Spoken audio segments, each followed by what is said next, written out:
Sevincin müqaviləsinə xitam verək.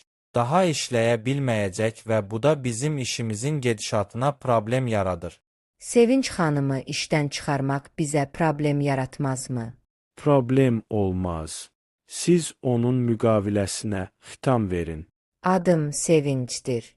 Tekstil MMC şirkətində dərzi kimi işləyirəm.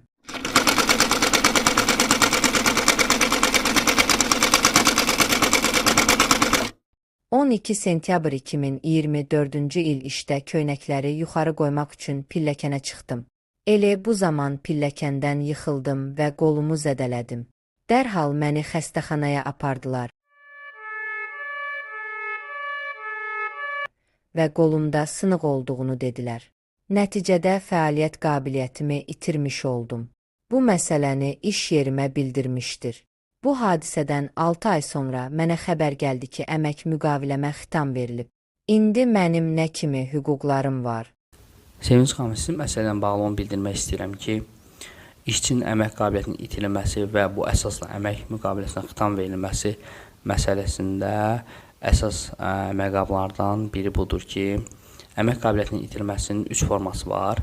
Bunlar müvəqqəti itirilmə, qismən itirilmə və tam itirilmədir. Müvəqqəti əmək qabiliyyətini itirildikdə, məsələn, xəstəlik səbəbindən işə götürən əmək müqaviləsinə xitam verə bilməz. Müəyyən müddət ərzində işçinin iş yerini saxlanılmalı və ona müvafiq müavinətlər ödənməlidir. Əgər əmək qabiliyyəti fasiləsiz olaraq 6 aydan çox müddətə tam itirilərsə, bu zaman işə götürən əmək müqaviləsinə xitam verə bilər. Amma bunun üçün Əmək və Əhalinin Sosial Müdafiə Nazirliyinin Tibbi Sosial Ekspertiza və Reabilitasiya Agentliyinin müvafiq komissiyasının rəyi vacibdir. Qismən əmək qabiliyyətini itirilmiş işçilər üçün də müəyyən qaydalar mövcuddur. Əgər qismən itki 1 ildən azdırsa, işə götürən müqaviləyə xitam verə bilməz. Əgər 1 ildən çoxdursa, işçidən tam əmək qabiliyyətinin itirməsi barədə rəy təqdim etməsini tələb edə bilər. Tam əmək qabiliyyətinin itirilməsi işçinin əlillik alması deməkdir və ən azı 1 il müddətinə qüvvədə olmalıdır. Belə olan halda işə götürən əmək müqaviləsinə xitam verə bilər.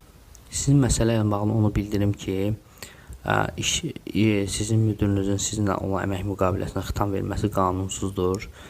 Əmək Məcəlləsinin 74 1.c maddəsinə əsasən işçinin əmək müqaviləsinə xitam verilməsi yalnız əmək qabiliyyətinin tam itirməsi halında mümkündür.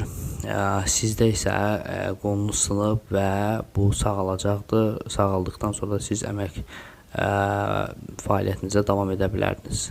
Buna görə də sizin müqavilənizə xitam verilməsi qanunsuzdur.